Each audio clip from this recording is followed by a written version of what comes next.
ನಮಸ್ಕಾರ ಸ್ನೇಹಿತರೆ. ಫೈನಲಿ ಏನಪ್ಪ ಇದು ಕೇಕೆ, ಏನಿದು ಕೇಕೆ ಬಾಯಲ್ಲಿ ಶ್ಲೋಕನ ಮಂತ್ರನ. ಚಾರುಗೆ ಶಾಕ್ ಆಗ್ತದೆ. ಆಗಿದ್ರೆ ಇಲ್ಲಿ ಮಾನ್ಯತಾ ಸಿಕ್ಕಾಕೊಂಡ್ರೆ ಅನ್ನೋ ಭಯ ಪಡ್ತಿದ್ದಾರೆ. ಫೈನಲಿ ಇಲ್ಲಿ ಕೇಕೆ ರಾಮಾಚಾರಿ ವೇಷದಲ್ಲಿ ಹೋಗಿ ಪೌರೋಹಿತ್ಯನ ಮಾಡಿ ಬರ್ತಾರೆ. ಏನಾಗುತ್ತೆ ತಿಳ್ಕೊಬೇಕು ಅಂದರೆ ಈಗಲೇ ನಿಮ್ಮ ಚಾನಲ್ನ ಸಬ್ಸ್ಕ್ರೈಬ್ ಮಾಡಿ, ಹಾಗೆ ಈ ಒಂದು ವಿಡಿಯೋವನ್ನು ಪೂರ್ತಿಯಾಗಿ ನೋಡಿ.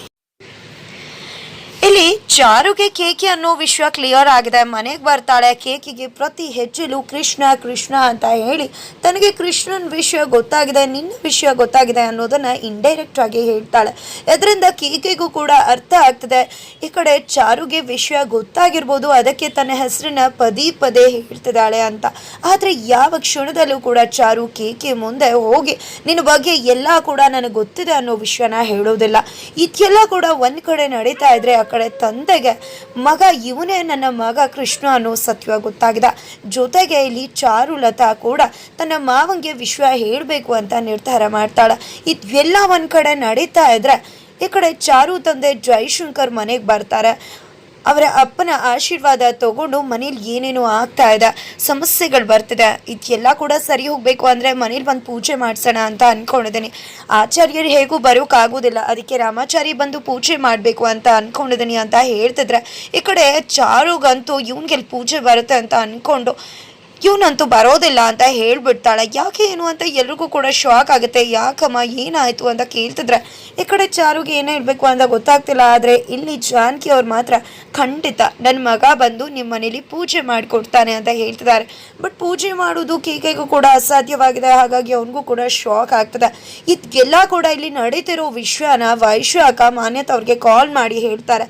ಆ ರೀತಿ ಏನಾದರೂ ಆಗಿ ಅವನೇನಾದರೂ ಪೂಜೆಗೆ ಬಂದರೆ ಖಂಡಿತ ನಾವು ಮೂವರು ಕೂಡ ಲಾಕ್ ಆಗ್ತೀವಿ. ಆಮೇಲೆ ಏನೇ ಇದ್ರು ಕಂಬಿಯಿಂದ ಹೆಣಿಸ್ಬೇಕು ಅಷ್ಟೇ ಕಂಬಿನ ಅಂತ ಹೇಳ್ತಿದ್ದಾರೆ. ಈ ಕಡೆ ಅವ್ನಿಗೆ ಹೇಗೂ ಪೌರೋಹಿತ್ಯ ಗೊತ್ತಿಲ್ಲ, ಶ್ಲೋಕಗಳು ಬರಲ್ಲ, ಖಂಡಿತ ಸಿಕ್ಕಾಕೊಂಡ್ಬಿಡ್ತಾನೆ. ಸಿಕ್ಕಾಕೋತಿದ್ದಾಗೆ ನಾವೆಲ್ಲರೂ ಕೂಡ ಆಚೆ ಬರ್ತೀವಿ ಅಂತ ಹೇಳ್ತಿದ್ದಾನೆ. ಈಗಾದರೂ ಮಾಡಿ ನೀನು ಅವನು ಪೂಜೆಗೆ ಬರ್ದಿರೋ ಹಾಗೆ ತಡಿಬೇಕು ಅಂತ ಹೇಳ್ತಾರೆ. ಈ ಕಡೆ ವೈಶಾಖ ಕೂಡ ಕೇಕೆ ಹತ್ರ ಬಂದು ನೀನೇನಾದರೂ ಪೂಜೆಗೆ ಹೋದರೆ ಖಂಡಿತ ನೀನು ಲಾಕ್ ಆಗ್ತೀಯ, ನಾವೆಲ್ಲ ಕೂಡ ಲಾಕ್ ಆಗ್ತೀವಿ, ಅದಕ್ಕೋಸ್ಕರ ಜ್ವರ ಬಂತು ಏನು ಮಾಡ್ತೀಯ ಗೊತ್ತಿಲ್ಲ, ಬಟ್ ನೀನು ಪೂಜೆಯಿಂದ ತಪ್ಪಿಸ್ಕೋಬೇಕು ಅಂತ ಹೇಳ್ತಿದ್ದಾಳೆ. ಇವರಿಬ್ರು ಕೂಡ ಮಾತಾಡ್ತಿರೋದನ್ನ ಚಾರು ಗಮನಿಸ್ತಾಳೆ. ಏನಿದು ಇವನ ಹತ್ರ ಅಕ್ಕಂಗೆ ಏನು ಮಾತು ಅಂತ ಅವಳಿಗೂ ಕೂಡ ಅನುಮಾನ ಬರುತ್ತೆ. ಇದೆಲ್ಲ ಒನ್ ಸೈಡ್ ಆಗ್ತಾ ಇದ್ರೆ ಈ ಕಡೆ ರಾಮಾಚಾರಿ ಮಾತ್ರ ನನ್ನ ಹೆಂಡತಿ ಬಂದು ನನ್ನ ಬಿಡಿಸ್ಕೊಂಡು ಹೋಗೇ ಹೋಗ್ತಾರೆ, ಅವ್ರ ಅಪ್ಪನ ಸಹಾಯ ಕೂಡ ತಗೊಳ್ಳೋದಿಲ್ಲ ಅಂತ ಸ್ವಾಭಿಮಾನಿ ಹೆಣ್ಮಗಳು ನನ್ನ ಹೆಂಡತಿ ಅಂತ ಹೇಳಿ ಹೆಂಡತಿ ಬಗ್ಗೆ ಭರವಸೆ ಇಟ್ಕೊಂಡಿದ್ದಾರೆ. ನಂತರ ಮತ್ತೊಂದು ಕಡೆ ಮಾವನ ಹತ್ರ ಬಂದು ಚಾರು ನಿಮಗೆ ಕಳೆದೋದಂಥ ಅಮೂಲ್ಯ ಮುತ್ತು ನಿಮ್ಮ ಮುಂದೆನೇ ಇದೆ, 2 ಮುತ್ತುಗಳು ನಿಮ್ಮ ಕಣ್ಣು ಮುಂದೆ ಇದೆ. ಆದರೆ ಒಂದು ಸಂಸ್ಕಾರದಿಂದ ಆಯಿತು, ಆದರೆ ಮತ್ತೊಂದು ಹಾಳಾಗಿದೆ. ಅದನ್ನು ಸತ್ಯ ಹೇಳ್ಬೋದು, ಸತ್ಯ ಹೇಳಿದ್ರೆ ಸಂತೋಷ ದುಃಖ ಎರಡನ್ನೂ ಕೂಡ ಒಟ್ಟಿಗೆ ಹೇಳಬೇಕಾಗುತ್ತೆ. ಅದಕ್ಕೋಸ್ಕರ ನಿಮಗೆ ದುಃಖ ಕೊಡೋದು ನನಗಿಷ್ಟ ಇಲ್ಲ, ಆದರೆ ಆ ಎರಡನ್ನ ಕೂಡ ನಾನು ಹುಷಾರಾಗಿ ಕರ್ಕೊಂಡು ಬರ್ತೀನಿ, ನೀವೇನು ಯೋಚನೆ ಮಾಡಬೇಡಿ. ಇರೋ ಕಳಂಕನ ಕೂಡ ಕಳೆದು ಅವರನ್ನು ಕೂಡ ಕರ್ಕೊಂಡು ಬರ್ತೀನಿ. ನಿಮ್ಮ 2 ಮುತ್ತುಗಳು ಕೂಡ ನಿಮ್ಮ ಕಣ್ಮುಂದೆ ಚೆನ್ನಾಗಿರುತ್ತೆ. ನಾನು ನಿಮಗೆ ಮಾತು ಕೊಡ್ತಿದ್ದೀನಿ ಅಂತ ಹೇಳ್ತಿದ್ರೆ ನೀನು ಹೇಳ್ತಿರೋ ಮಾತುಗಳು ನನ್ನ ಮಗ ಕೃಷ್ಣನ ಬಗ್ಗೆ ಅಂತ ಗೊತ್ತಿದೆ ಚಾರುಲ ಅಂತ ಹೇಳ್ತಿದ್ದಾರೆ ಮಾವ ಮನಸ್ಸಲ್ಲೇ. ನನ್ನ ಮಗನೇ ಇಲ್ಲಿಗೆ ಬಂದಿರೋದು ಕೃಷ್ಣ ಅಂತ ಗೊತ್ತಿದೆ, ಆದರೆ ರಾಮಾಚಾರಿ ಎಲ್ಲಿದ್ದಾನೆ ಅನ್ನೋದೇ ನನಗೆ ಆತಂಕ ಅಂತ ಮನಸ್ಸಲ್ಲಿ ಅನ್ಕೋತಿದ್ರೆ ಈ ಕಡೆ ಚಾರುಲತಾ ನಿಮ್ಮಿಬ್ಬರು ಮಕ್ಕಳುಗಳು ಕೂಡ ಒಬ್ಬೊಬ್ರು ಒಂದು ಕಡೆ ಇದ್ದಾರೆ. 2 ಮುತ್ತುಗಳು ಕೂಡ ಹುಷಾರಾಗಿ ಕರ್ಕೊಂಡು ಬರ್ತೀನಿ ಅಂತ ಹೇಳ್ತಿದ್ರೆ ಆಶೀರ್ವಾದ ಮಾಡೋಕೆ ಮುಂದಾಗ್ತಿರ್ತಾರೆ.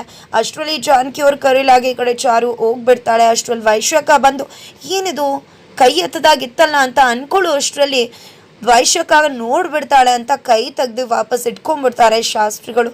ನಂತರ ಈ ಕಡೆ ನನ್ನ ಭ್ರಮೆ ಅನಿಸುತ್ತೆ, ಈ ವಯಸ್ಸಾದ ಮುತ್ಕನ ಕೈಲಿ ಏನಾಗತ್ತೆ ಅಂತ ಅನ್ಕೊಂಡು ಹೋದರೆ ಇದೆಲ್ಲ ನಿನ್ನ ಭ್ರಮೆ, ಖಂಡಿತ ನಿನ್ನ ಭ್ರಮೆನೆ, ನೀನು ಅನ್ಕೊಂಡಾಗ ಏನೂ ಆಗಲ್ಲ. ನನ್ನ ಸೊಸೆ ಚಾರುಲತಾ ಇದ್ದಾಳೆ, ನನ್ನ ಮನೇನ ಕಾಪಾಡ್ತಾಳೆ, ಆ ಭರವಸೆ ನನಗಿದೆ ಅಂತ ಅನ್ಕೋತಿದ್ದಾರೆ.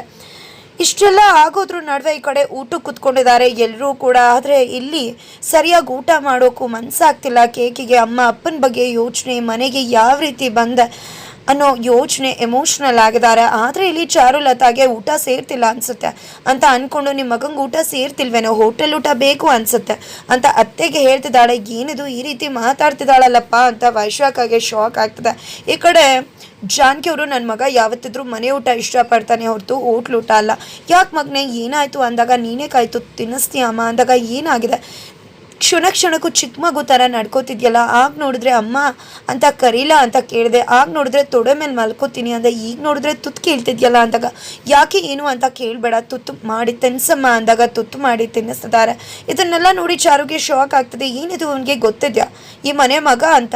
ಗೊತ್ತಿದ್ರೆ ಡೀಲ್ ಇಟ್ಕೊಂಡು ಬರ್ತಿದ್ನ, ಯಾಕೆ ಇವ್ನ ಕಣ್ಣುಗಳಲ್ಲಿ ನೀರು ಬರ್ತದೆ, ಅತ್ತೆ ಊಟ ಮಾಡಿಸ್ತಿದ್ರೆ ಅಂತ ಅವಳಿಗೆ ಅನುಮಾನ ಶುರುವಾಗತ್ತೆ. ಫೈನಲಿ ಬೆಳಗಿನ ಜಾವ 5 ಗಂಟೆ ಆಲ್ರೆಡಿ ಇಲ್ಲಿ ಕೆ ರಾಮಾಚಾರಿ ಥರನೇ ಕೂತು ಶ್ಲೋಕ ಮಂತ್ರವನ್ನು ಪಠಣೆ ಮಾಡ್ತಿದ್ದಾನೆ. ಬೆಳಗ್ಗೆ ಚಾರುಲತಾಗೆ ಎಚ್ಚರ ಆಗುತ್ತೆ, ಏನಿದು ರಾಮಾಚಾರಿ ಥರ ಯಾರು ಮಾಡ್ತಿರೋದು ಅಂತ ಎದ್ದು ಬಂದು ನೋಡಿದ್ರೆ ಕೆ ಏನಪ್ಪ ಇದು ಕೆ ಮಂತ್ರ ಪಠಣೆ ಮಾಡ್ತಿದ್ದಾನೆ, ಹೀಗೆ ನಾನು ಇವನ್ನ ಕಂಡುಹಿಡಲಿ, ಇನ್ನು ಯಾವ ಹಾದೆ ಇದೆ ನಾನು ಕಂಡುಹಿಡಿಯೋಕೆ, ಶ್ಲೋಕಗಳನ್ನೂ ಕೂಡ ಕಲಿತ್ಬಿಟ್ಟಿದ್ದಾನಲ್ಲ ರಾಮಾಚಾರಿ ಥರ ಅಂತ ಅಂದ್ಕೊಂಡು ಅವ್ನ ಫೋನ್ನ ಚೆಕ್ ಮಾಡ್ತಾಳೆ. ಯಾರಿಗಾದ್ರೂ ಕಾಲ್ ಹೋಗಿದ್ಯಾ ಅಂತ. ಇವನು ಇಲ್ಲಿಗೆ ಬಂದಾಗಿಂದ ಯಾರಿಂದ ಕೂಡ ಇವನ ನಂಬರ್ಗೆ ಕಾಲೇ ಬಂದಿಲ್ವಲ್ಲ, ಏನು ಮಾಡಲಿ ನಾನು ಅಂತ ಅನ್ಕೋತಾ ಇದ್ರೆ ಆ ಕಡೆ ಮಾನ್ಯತವರು ಏನಾದರೂ ಅವ್ನ ಪೂಜೆಗೆ ಬಂದರೆ ಖಂಡಿತ ನಾವು ಸಿಕ್ಕಾಕೋತೀವಿ, ಆಮೇಲೆ ಜೈಶಂಕರ್ ಖಂಡಿತ ನಾನು ಬಿಡಲ್ಲ ಅಂತ ಹೆದರ್ಕೋತಿದ್ದಾರೆ. ನಿಜವಾಗ್ಲೂ ರಾಮಾಚಾರಿ ಪೂಜೆಗೆ ಬರ್ತಾನೆ ಅಂದಾಗ ಖಂಡಿತ ಬಂದೇ ಬರ್ತಾನೆ, ಅವನೇ ಬಂದು ಪೂಜೆ ಮಾಡ್ತಾನೆ ಅಂತ ಜೈಶಂಕರ್ ಅವರು ಹೇಳ್ತಿದ್ದಾರೆ. ಫೈನಲಿ ಎಲ್ಲ ಗೊಟ್ಟುಗಳು ಕೂಡ ರಟ್ಟಾಗೋ ಸಮಯ ಬಂದಿದ್ದಾಯಿತು. ಒಂದೊಂದೇ ಗೊಟ್ಟು ರಟ್ಟಾಗ್ತದೆ. ಹಾಗಿದ್ರೆ ಕೆ ಮಂತ್ರ ಪಠಣೆ ಮಾಡಿ ಕೂಡ ರಾಮಾಚಾರಿ ಅಲ್ಲ, ಇವನು ಕೆ ಅನ್ನೋದನ್ನ ಚಾರು ಹೇಗೆ ಪ್ರೂವ್ ಮಾಡ್ತಾಳೆ, ಅಲ್ಲಿ ಏನಾಗ್ಬೋದು ತಿಳ್ಕೊಬೇಕು ಅಂದರೆ ಈಗಲೇ ನಮ್ಮ ಚಾನಲ್ನ ಸಬ್ಸ್ಕ್ರೈಬ್ ಮಾಡಿ ಮುಂದಿನ ವಿಡಿಯೋಗೋಸ್ಕರ ವೇಟ್ ಮಾಡಿ.